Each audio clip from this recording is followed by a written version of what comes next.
que hoy tenemos un programa que yo sé y un tema que yo sé que a la iglesia le va a gustar mucho, porque, amado hermano, no tiene que ver otra cosa que con lo que se vive en el día a día dentro de las iglesias y cómo nosotros como cristianos debemos vivir la vida.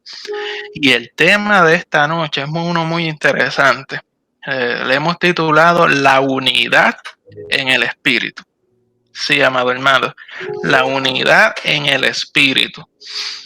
Y vamos a comenzar de lleno con este tema, haciendo la aclaración que lo hemos desarrollado bajo el estudio que preparó Everett Lewis sobre este tema de la unidad en el espíritu. Así que basándonos en este estudio de él, pues nosotros hemos podido desarrollar algo y tal vez adaptarlo más a nosotros con la iglesia cristiana latina.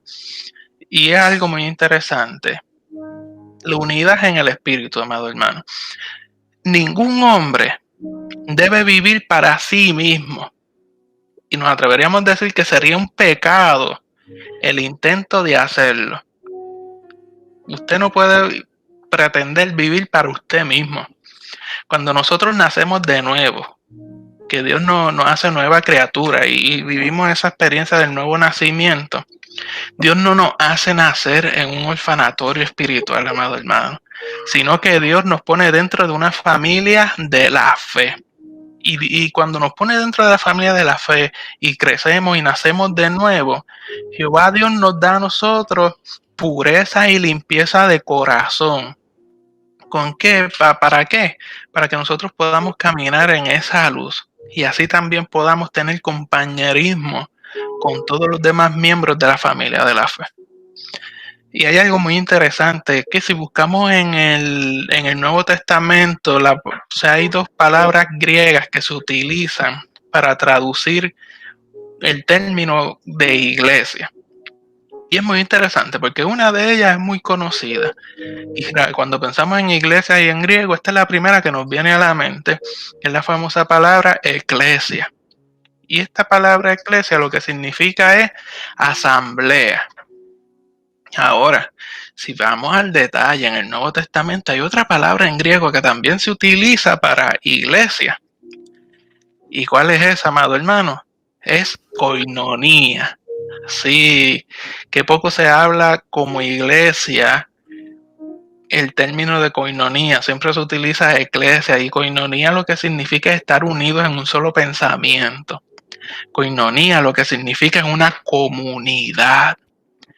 Interesantemente es que normal o es común poder escuchar el término eclesia dentro del vocabulario regular de nosotros y que este término eclesia es el que haya gozado de mayor aceptación. Y el término de koinonía desde el concepto de iglesia ha ido, o de comunidad, ha ido en decadencia hasta el sol de hoy, amado hermano, que me sorprendió muchísimo ver que koinonía hacía referencia a iglesia, porque es algo que no escuchamos sinceramente. Ahora, pudiese ser que es que el término de eclesia cuenta con el apoyo aún hasta de la aprobación del mundo. ¿Por qué? Porque eclesia, al ser una asamblea, pues es un término que se puede identificar como una organización. Sin embargo, amado hermano, el término de koinonía o de comunidad, o más bien compañerismo, es un asunto totalmente distinto. Este mundo pecaminoso en el que estamos viviendo ha decidido echar a un lado todo lo que tiene que ver con compañerismo. Y nosotros debemos entonces comenzar desde ya a reflexionar de la unidad en el espíritu con estas dos palabras simplemente, amado hermano. Y es que edificar la iglesia como una organización, o sea, como una asamblea, es bien fácil. Usted, por lo menos allá en Puerto Rico, usted tiene un presidente, un secretario y un tesorero, y con eso usted inscribe y ya puede decir que tiene una iglesia incorporada por el Estado. Edificar la iglesia como una organización es sumamente fácil, pero ahora edificar la iglesia como una comunidad o como compañerismo es algo mucho más costoso y más difícil. Pero nosotros tenemos entonces que evaluar y pensar, ¿podremos nosotros o tendremos el derecho de llamar iglesia cristiana a cualquier organización religiosa que no sea también un compañerismo en Cristo? ¿Será posible que yo le pueda llamar iglesia a algo que no vive el compañerismo en Cristo? Amado hermano, déjeme decirle que la enseñanza del Nuevo Testamento está totalmente clara y realmente no se nos permite hacer tal cosa. Porque es que concebir que la iglesia en términos de cuerpo de Cristo o novia de Cristo, usar estas figuras, amado hermano, implícitamente nos obliga a tener la idea del compañerismo, que somos un solo cuerpo. Así que compañerismo es el carácter mismo del cuerpo de Cristo, o sea, de la iglesia. Así que debemos tener en cuenta que si somos iglesia, somos una comunidad. Y como comunidad lo que debemos vivir y procurar es el compañerismo en Cristo Jesús. ¿Que quién provoca ese compañerismo? El Espíritu Santo que mora en nosotros. Y hay algo muy serio que debemos evaluar.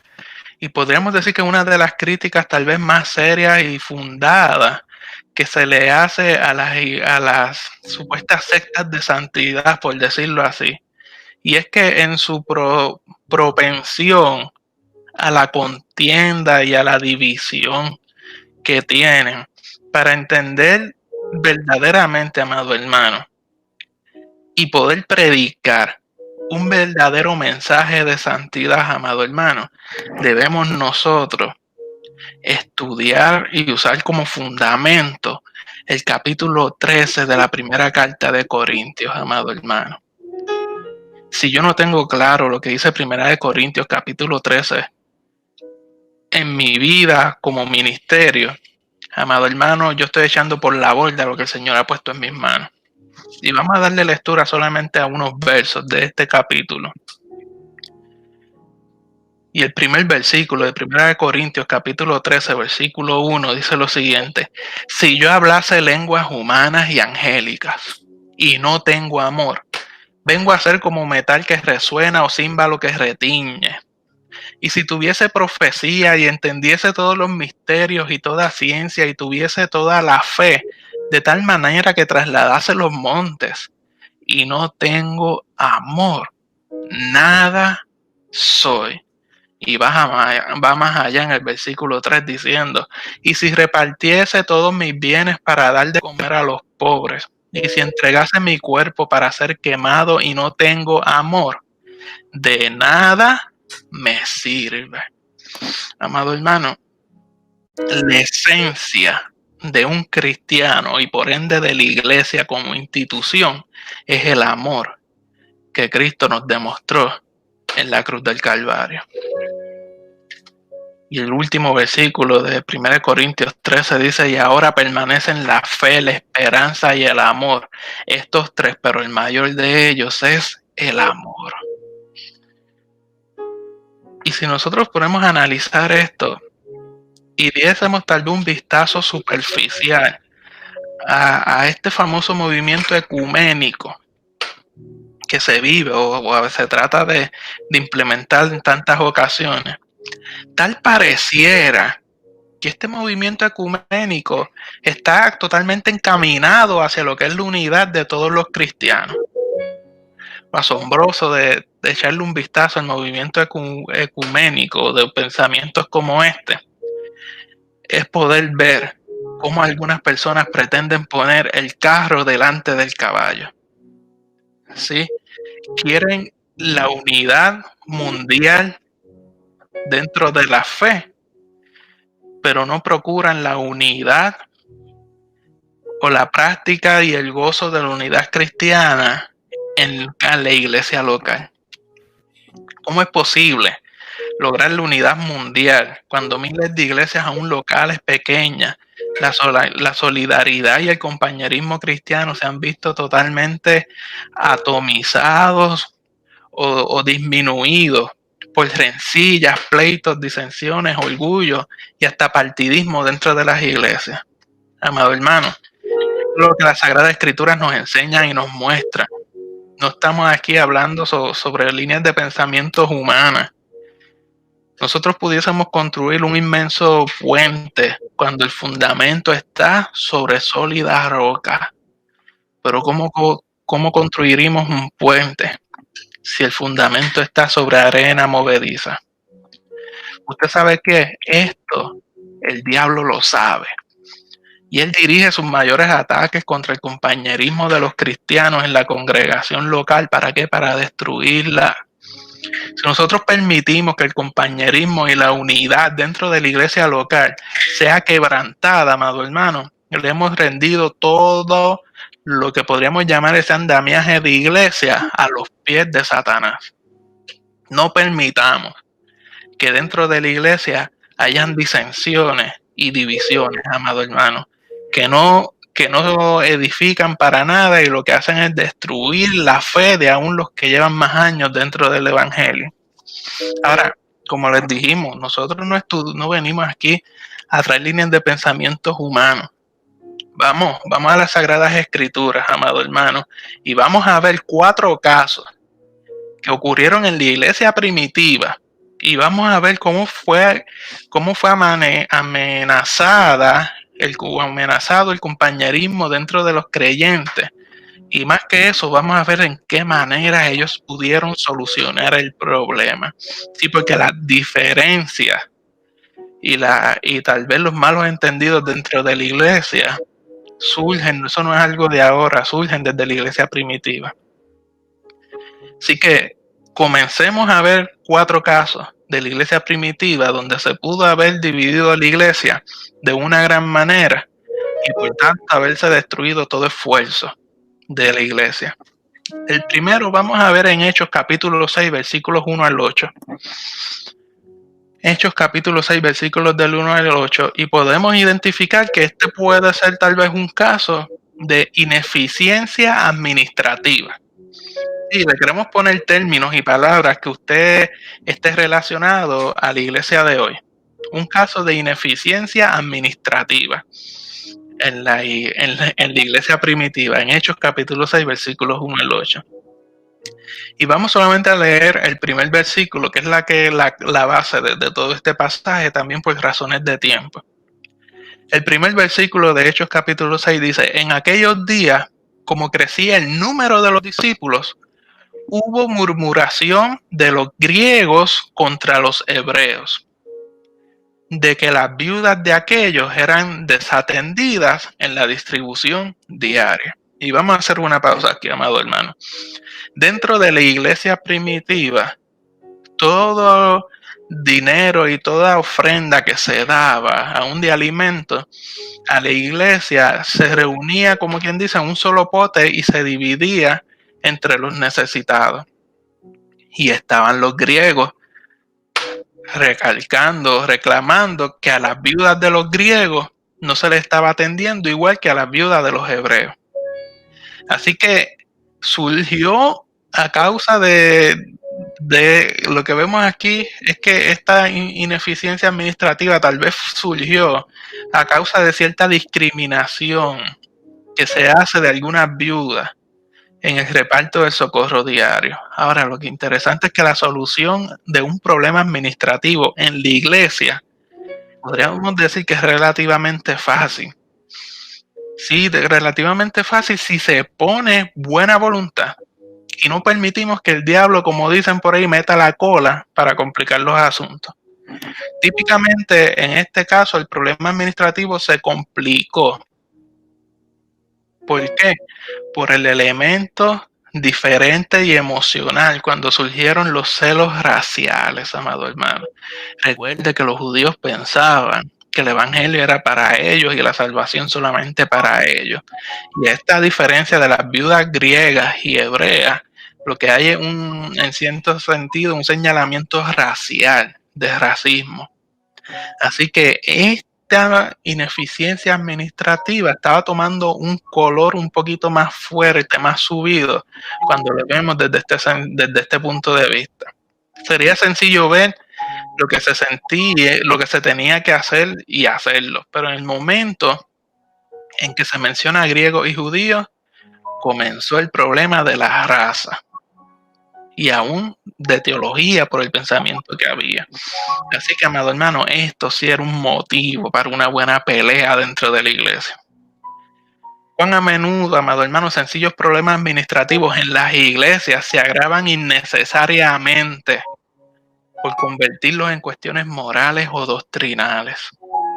Si los apóstoles hubieran tratado un poco en hallarle la solución al problema, el asunto de la agenda de viudas, se hubiera convertido en un tremendo conflicto racial. Sin embargo, ellos gozaban de suficiente visión. Los apóstoles gozaban de suficiente visión y de buen espíritu para conservar el problema libre de factores secundarios. Junto con la sabiduría había una genuina humildad cristiana de estos apóstoles y los condujo a ceder buena parte de sus poderes terrenales y a dividir responsabilidades con otros hermanos de la iglesia, amado hermano. Mira qué interesante. Tal vez iglesias de hoy en día, por no saber estas características de genuina humildad y de sabiduría, muchas congregaciones han caminado hacia la ruptura del compañerismo y la fraternidad. Ahora póngase a pensar usted, ¿qué hubiera pasado si los apóstoles, dejándose llevar por el criterio carnal de ellos, hubiesen pensado, bueno, si yo le cedo esta autoridad o delego estas responsabilidades sobre o sobre otras personas, me van a quitar autoridad a mí y ya yo no voy a ser el que lo maneja todo dentro de la iglesia. Así que yo me voy a quedar aguantado aquí atendiendo este problema. ¿Qué hubiese pasado si los discípulos, si los apóstoles se quedaban atendiendo ese detalle y descuidaban la predicación y las enseñanzas hacia todas las demás cosas que ellos hacían? ¿Usted cree que el evangelio hubiese llegado a donde ha llegado al sol de hoy? La pregunta sería, nosotros, ¿tenemos la misma visión de estos apóstoles que renunciaron a los impulsos naturales del yo y de la carne para compartir responsabilidades administrativas con otros? Porque es que ellos sabían que una iglesia en crecimiento necesitaba tener sobre todas las cosas, amado hermano, un buen cuerpo de predicadores libres de todo trabajo secundario y que ellos pudieran entonces dedicarse a la oración y a la palabra. ¿Estamos nosotros dispuestos como líderes de la iglesia a delegar responsabilidades sin miedo alguno para nosotros como líderes poder enfocarnos a lo que hemos sido llamados? ¿Estamos nosotros claros de cuál es? ¿Estamos nosotros claros de cuál es nuestra posición dentro de la iglesia? Algunos, ya me parece escuchar algunos líderes de la iglesia de hoy diciendo, lo que pasa es que yo no he encontrado hombres dignos de confianza para poder delegar asuntos como esos. Me parece ya escucharlo, amado hermano. Y sí, es una línea de pensamiento hasta en cierto punto sabia, porque delegar responsabilidades como esta en hombres que son indignos y carnales, claro que va a ser desastroso. Ahora la pregunta sería, si yo no tengo en la iglesia creyentes dignos de confianza y que tengan las características que ellos buscaron, la pregunta entonces sería, ¿qué hice yo durante todo este tiempo de mi liderato que no he podido levantar a hombres dignos de confianza mía para yo poder delegar en ellos? Vamos a ser claros. ¿Cómo es que yo llevo 10 años de ministerio y yo no tengo a un liderato digno de confianza en quien yo pueda tal vez hasta irme de unas vacaciones con mi familia y ellos puedan seguir manejando la obra por una semanita. Vamos, si yo no tengo la confianza de hacer eso, permítame decirle, amado hermano, con todo respeto, que usted ha perdido su tiempo dentro de su ministerio. Porque si no ha llegado el momento de usted poder delegar después de 10, 15, 20, 30 años en el ministerio y no tiene una persona de confianza, amado hermano, ¿qué usted ha hecho durante todo este tiempo? Si Moisés hubiese pensado así, de que yo soy el que puedo llevar a este pueblo solamente y no hay nadie más, Josué no hubiese podido hacer la conquista. Nosotros debemos, desde el inicio de nuestro ministerio, poder sacar tiempo para elaborar los líderes que seguirán el ministerio. Sí, porque es que el ministerio no es de nosotros, de los hombres, el ministerio es de Cristo. Las iglesias son de Cristo. No quiere decir que cuando yo me muera la iglesia se murió. Eso es lo que el diablo quiere que usted tenga en su cabeza. Usted se muere y la iglesia continúa, porque la iglesia es de Cristo, no es suya. Y hay que ser claro con esto. Los apóstoles quisieron. Ellos se dieron cuenta que si ellos se ponían a servir en las mesas, iban a descuidar su principal ministerio. ¿Y que ellos hicieron? Vamos, nosotros lo que necesitamos es 7 hombres de buen testimonio, llenos del Espíritu Santo y de sabiduría, en quienes podamos delegar este trabajo. Amado hermano, esta es la única forma de que usted, como líder de la iglesia, pueda llegar a los niveles que el Espíritu Santo o Dios ha señalado para usted. Si usted pretende ser como un personaje que había allá en Puerto Rico, si usted pretende ser como Cuca Gómez, que usted mismo se inventa el producto, usted mismo lo crea, usted mismo lo vende, usted mismo lo compra, usted mismo lo consume, usted mismo lo celebra, vamos, no le va a dar oportunidad a nadie a que pueda desarrollarse para continuar con el ministerio. Y lamentablemente todos los años de esfuerzo que usted haya hecho el día que usted muera, desapareció. Permítame decirle, amado hermano, que los apóstoles sabían cuál era su negocio principal. Los apóstoles sabían que su llamado había sido a la oración, al estudio de la palabra y a la predicación de ella. Todo lo que surge alrededor, tenemos que buscar la manera de cómo delegarlo para que con personas responsables para que puedan entonces continuar. Amado hermano, y así muchas cosas debemos aprender a manejarlas dentro de las iglesias. Nosotros sabemos que buenos líderes no los va a preparar el Instituto Bíblico. El Instituto Bíblico es tremenda herramienta para que usted tenga el conocimiento de la palabra.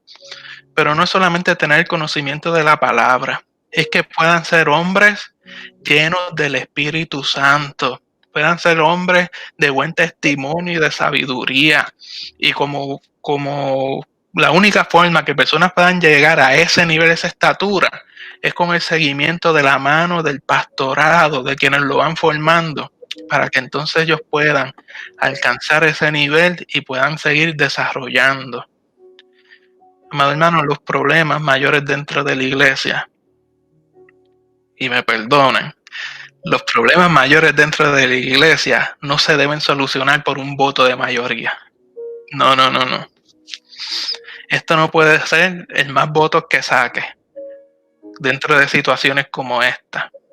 Los cuáqueros tienen un principio espiritual que dice de la siguiente manera: donde los amigos no pueden ir juntos, sencillamente no iremos.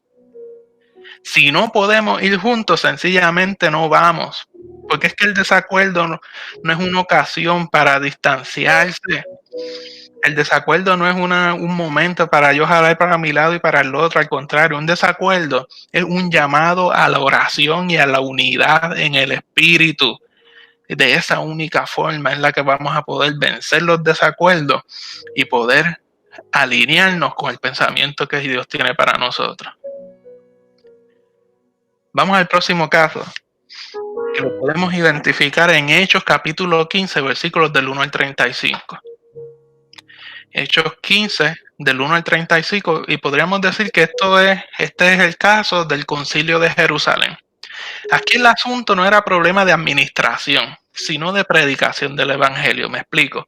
El asunto aquí era el siguiente: el Evangelio es solamente para los judíos o para los gentiles también. Y si es para los gentiles deben adaptarse entonces a las costumbres y tradiciones de los judíos. Eso era el asunto que se estaba discutiendo.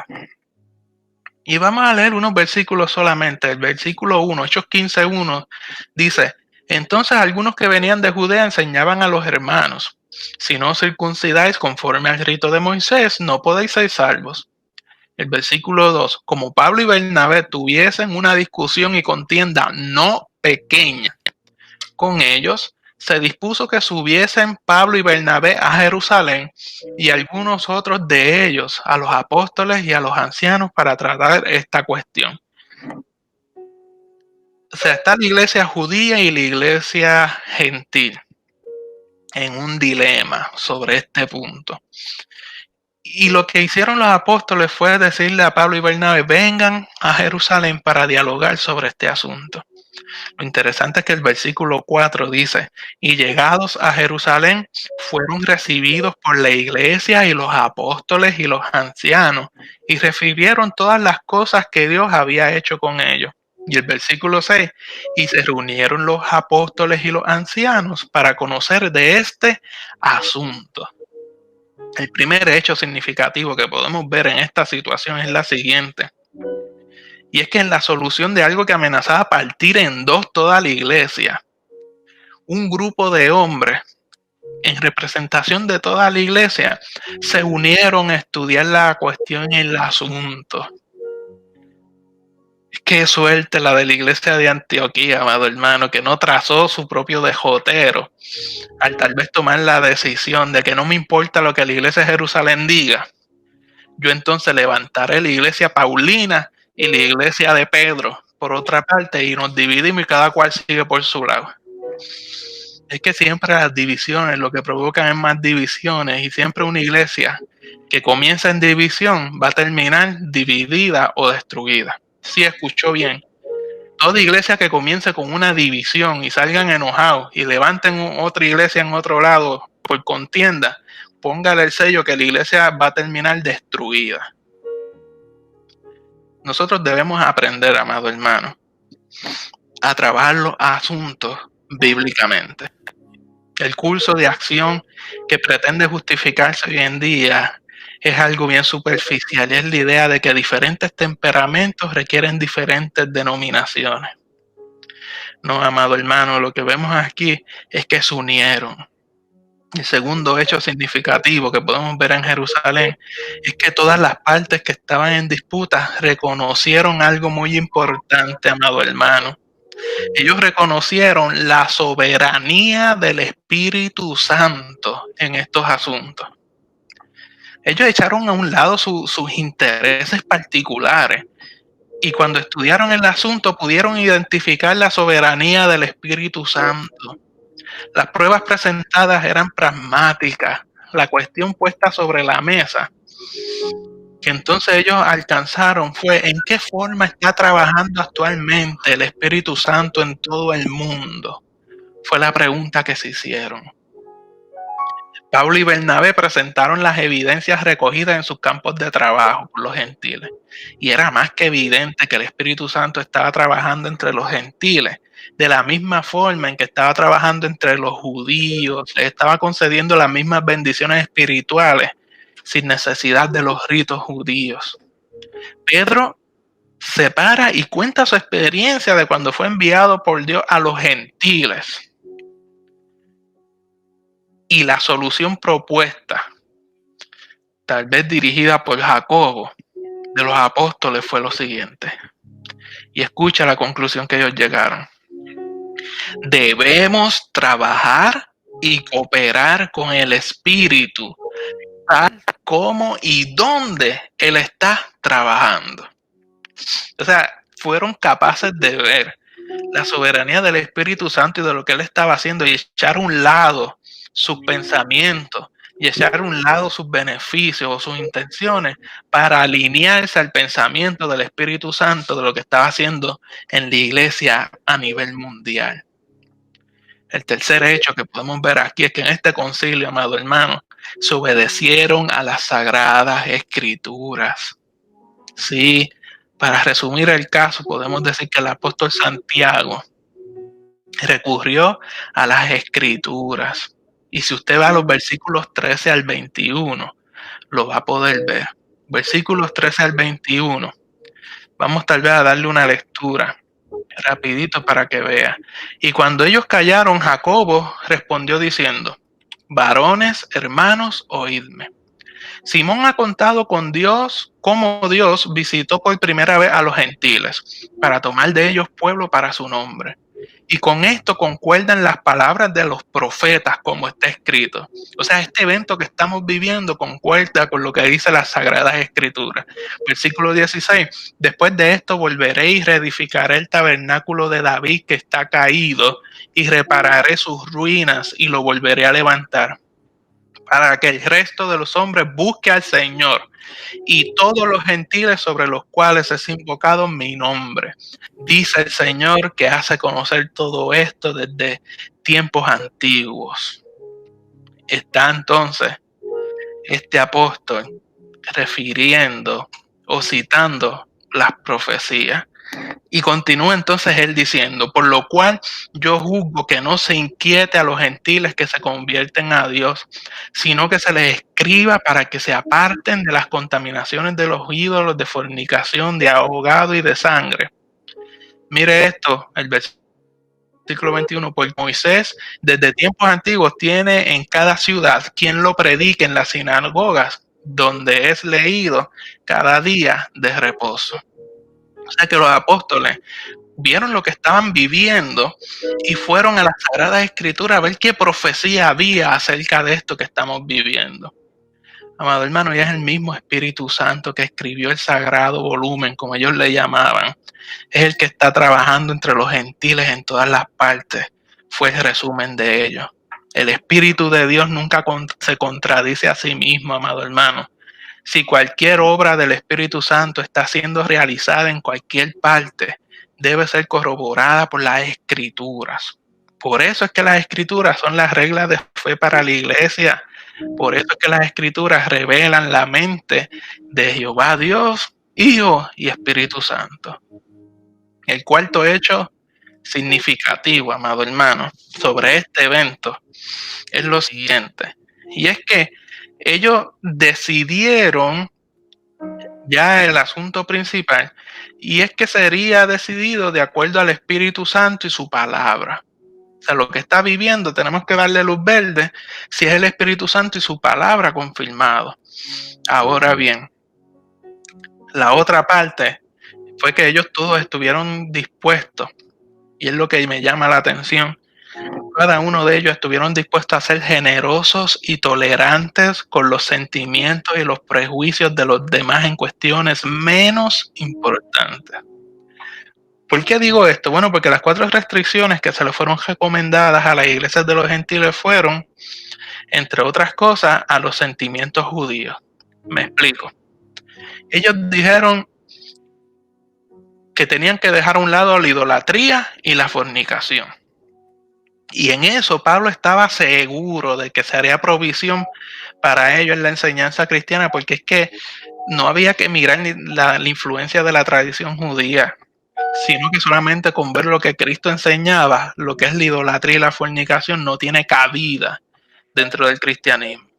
Pero ahora, según Pablo creyó esto fielmente, también Pablo, con igual vehemencia, dijo y creyó que no comer ciertas carnes o sangre o animales estrangulados no eran problemas fundamentales, y que si sencillamente no se le daba importancia se desvanecería el asunto por carecer de peso. Y esto lo vemos cuando él escribe su epístola a los Gálatas y hace mención del Concilio de Jerusalén. Él hace mención del Concilio de Jerusalén en la epístola a los Gálatas y él no menciona estas cosas, amado hermano. Lo que sí Pablo menciona y lo que sí Pablo dice en Gálatas es que se le encomendó tener cuidado de los pobres, y esto era cosa que realmente tuvo cuidado en hacer. En igual manera, nosotros debemos, amado hermano, aprender a hacer concesiones a los demás en cosas no esenciales. Nosotros tenemos que estar ciertos y claros que si trabajamos en cooperación con el Espíritu Santo, las cuestiones menores, amado hermano, caerán como las hojas secas se caen en el otoño. ¿Por qué? Porque tenemos que aprender a diferenciar entre lo que es dogma y es doctrina. La doctrina, que es el fundamento de la fe cristiana, eso es inconmovible, eso no se toca. Ahora, la dogma humana, de cómo yo hago o manejo, según mi experiencia, las cosas, amado hermano, son esos mismos dogmas humanas. Y eso, como diríamos en buen español, eso se puede transar y se puede lidiar. Lo que no podemos transar y lidiar es la doctrina de la fe cristiana. Y eso fue lo que Pablo pudo identificar. Si una iglesia se aparta de la fe cristiana y se convierte en una iglesia unitaria o se convierte en una iglesia anticristiana, entonces el caso es claro de que la división, amado hermano, lamentablemente hay que ejecutarla o trabajarla. Pero si son detalles dogmáticos, amado hermano, y la doctrina permanece firme e intocable, permítame decirle que sencillamente debemos trabajarlo y buscar el compañerismo y la unidad en el Espíritu Santo para que el diablo entonces no tenga cabida dentro de la iglesia. Vamos al tercer caso, y esto podríamos decir que es un caso tal vez más difícil. Sin embargo, es uno de los de más importancia para nosotros hoy en día. Y podríamos decir que en Hechos capítulo 15, versículos 36 al 41, podemos identificar un caso de choque de personalidades. Sí, me escuchó bien. Hay un caso de choque de personalidades en Hechos 15, 36 al 41. Este es el caso en que Pablo y Bernabé tienen una discusión por Juan Marcos. Y en cierto sentido, hay un aspecto en el cual Pablo y Bernabé se anotaron un gran triunfo en Jerusalén. Y no habrían sido humanos si no hubieran vuelto tal vez a Antioquía con un profundo sentimiento de gratitud a Dios por la victoria. Claro que sí. Pero también Satanás no hubiera sido quien es si no hubiese tratado de torcer ese sentido de gratitud, de triunfo tal vez hasta personal de ellos. Y lo que podemos aquí identificar es algo maravilloso que nos puede dar a nosotros luz acerca de cómo trabajar esto. Y es que la ruptura de la amistad es algo, podríamos decir, infeccioso y daña el compañerismo. Puede ser que Pablo y Bernabé salieran de la contienda, cada uno con un sentido de triunfo personal. Sin embargo, Satanás, como siempre lo hace, lograría desvirtualizar lo que sería la gratitud por la victoria. Ahora, examinemos estos dos personajes bíblicos que están involucrados en este problema. Podremos decir que ambos fueron totalmente polos opuestos. Pablo era una persona intensa y rígida, mientras tanto que Bernabé era apacible y generoso. Inclusive el nombre verdadero de Bernabé era José. Y los discípulos fueron quienes le pusieron el nombre de Bernabé, que significa hijo de consolación. Ahora, el trato que Pablo tuvo con Juan Marcos, que dicho de paso, Juan Marcos era sobrino de Bernabé. Este trato que Pablo tuvo con Juan Marcos, podríamos decir que estaba más de acuerdo con su carácter que tal vez con su memoria. ¿Por qué decimos más relacionado con su carácter que con su memoria? Porque podríamos entonces decir que a Pablo en ese momento se le olvidaron unos detalles de un tiempo atrás. Me explico. Bernabé fue la persona que abogó por Pablo y él había pedido que lo admitieran en compañerismo de Jerusalén, en la iglesia de Jerusalén, cuando eran muchos los que tenían miedo de este gran y feroz fariseo. Fue Bernabé quien, viendo grandes posibilidades en este antiguo fariseo, provocó que fuese recibido, lo fue a buscar a Tarso y lo introdujo en la iglesia de Antioquía para iniciarlo en el servicio cristiano. Fue Bernabé quien había encabezado la misión encomendada a Bernabé y Pablo, quien más tarde se desarrolló como el gran joven predicador Pablo, y generosamente se cambió el orden en la misión y se le llamaba la misión de Pablo y Bernabé. Qué maravilloso que podamos contar con hombres hoy en día como Bernabé al lado de nuestros Pablos. Pablo era un gigante, Pablo era capaz de una tremenda autodisciplina, y a menudo esto lo hizo tal vez verse muy severo con el trato con las demás personas. Sin embargo, definitivamente Pablo fue un hombre enviado por Dios en un momento cuando la iglesia necesitaba una severa autodisciplina para poder crecer y desarrollarse. Hay algo maravilloso con Pablo, amado hermano, y es que si nos podemos ver en la historia, aparte del Señor Jesucristo, si visualizamos y juzgamos lo que Pablo hizo y su impacto en la historia, amado hermano, hay que reconocer que es el hombre más grande que ha existido. Los líderes cristianos por todos estos siglos han encontrado en él una fuente viva de inspiración. Sin embargo, tenemos que señalar que vivir o convivir con Pablo no era nada fácil, por su carácter y su temperamento. Ahora, ¿quién tenía la razón en este problema de Juan Marcos? ¿Pablo o Bernabé? Amado hermano,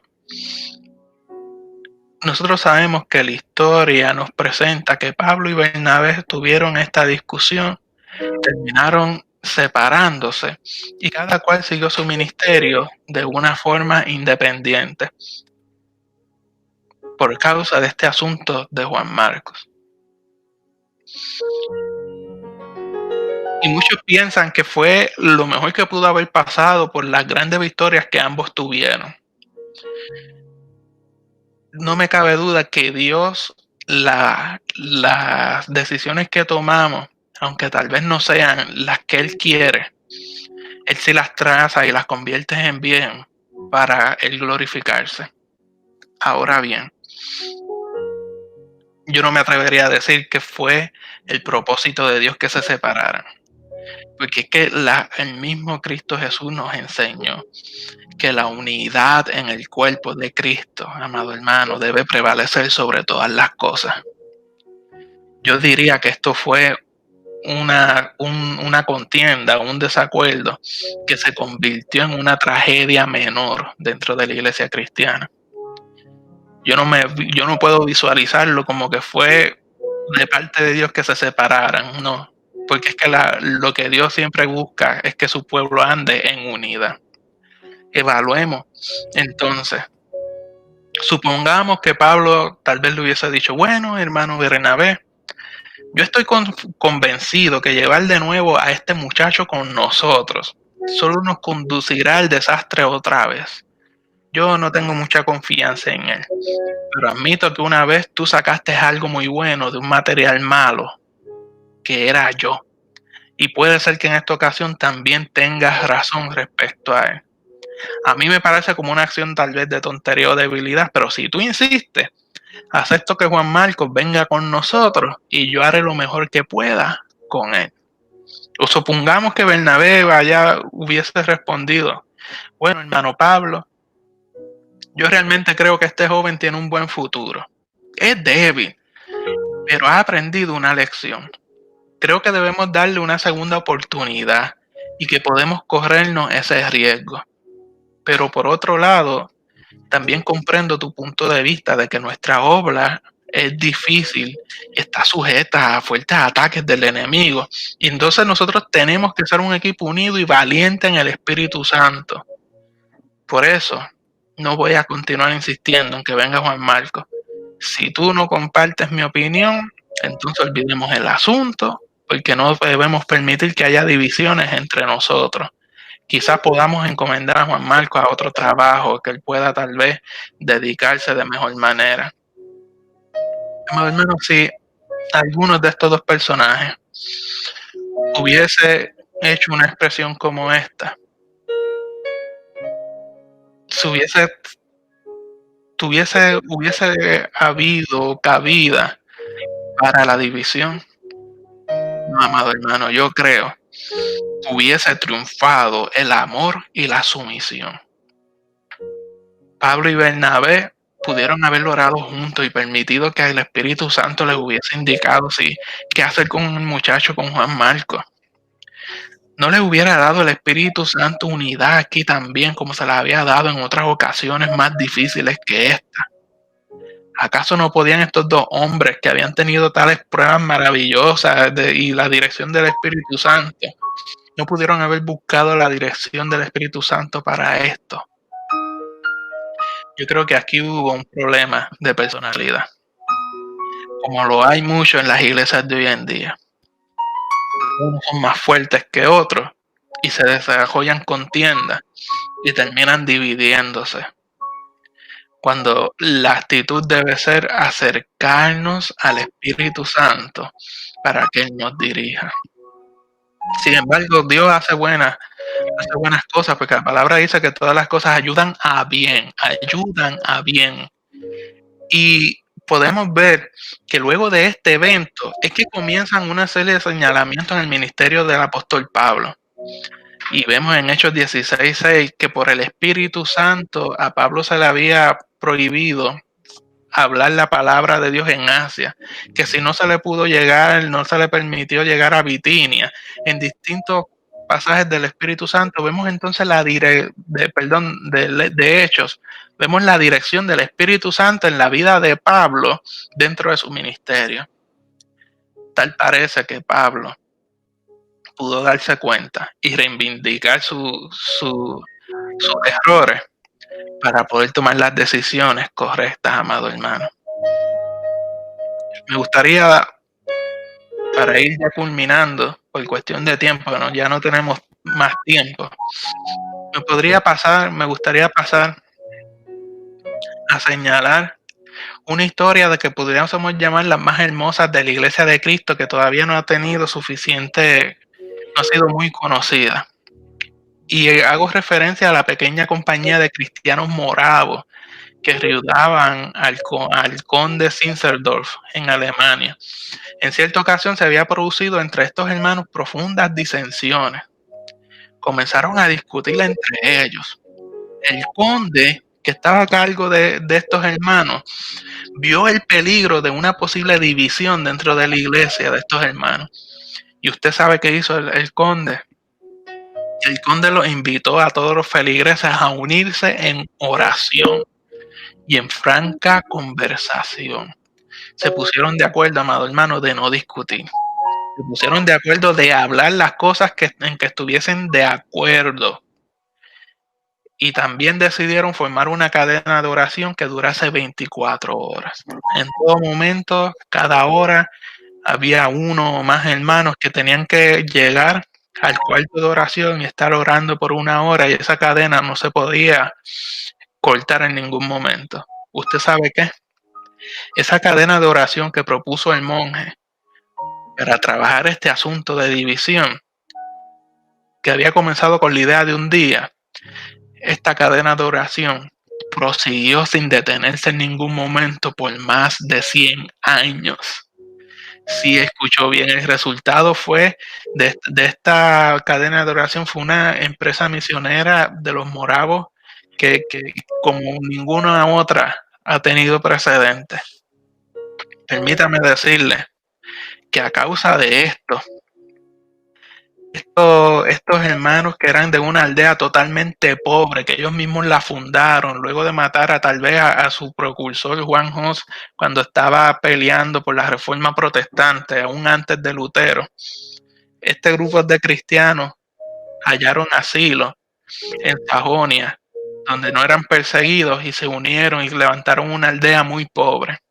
Y de esta aldea pobre, amado hermano, el 21 de agosto de 1732 partieron los primeros misioneros a Santo Tomás en la India. Así empezó la obra misionera de estos que se iban a dividir. Salieron en enero de 1732, salieron y emprendieron viaje a Groenlandia. En 1734 llegaron a América del Norte. En 1735 fundaron y levantaron la bandera de Cristo en la Guyana holandesa en América del Sur. En el 1736 llegaron a Cabo de Buena Esperanza. En 1737 llegaron a la Guinea. En el 1738 cruzaron y llegaron a los Samayades en las costas del mar glacial. En el 1739 hubo otros viajes más durante cientos de años de esta comunidad totalmente pobre, que un monje vio la posibilidad de que se iban a separar y lo que hizo fue que llamó a unión espiritual en oración. Permítame decirle que 100 años de actividad misionera de esta aldea provocaron 41 estaciones, 40,000 paganos bautizados y 209 misioneros. A los 150 años, esta empresa misionera de los moravos, amado hermano, ya tenían 700 estaciones, 83,000 bautizados, 335 misioneros y 1,500 ayudantes indígenas para la obra misionera. Amado hermano, si permitimos que el enemigo entre en medio de la división a la iglesia, hemos permitido que la iglesia sea derribada. El llamado de esta noche es uno de reto a la iglesia de hoy. El llamado de esta noche es que nos unamos en oración. El llamado de esta noche es que nos unamos en oración delante de Jehová Dios para que el Espíritu Santo sea el que una a la iglesia y no importa los problemas que se levanten dentro de la iglesia, nosotros podamos continuar hacia adelante, porque es que esto nadie lo detiene. Esto, la iglesia es de Cristo, no es del hombre. Por tanto, es algo que nunca tendrá fin. Amado hermano, busquemos y procuremos la unidad en el Espíritu Santo para que podamos nosotros alcanzar los propósitos que Dios tiene con cada uno de nosotros a nivel de toda la iglesia, todo el cuerpo de Cristo, a nivel de todo el mundo, amado hermano. Le damos gracias y esperamos que la palabra de hoy haya sido una de aliento y de reto para que usted, que es parte del liderato del cuerpo de Cristo, pueda manejar las situaciones de manera escritural y dirigido por el Espíritu Santo para que entonces pueda alcanzar los propósitos que Dios señaló desde antes de la fundación del mundo con usted.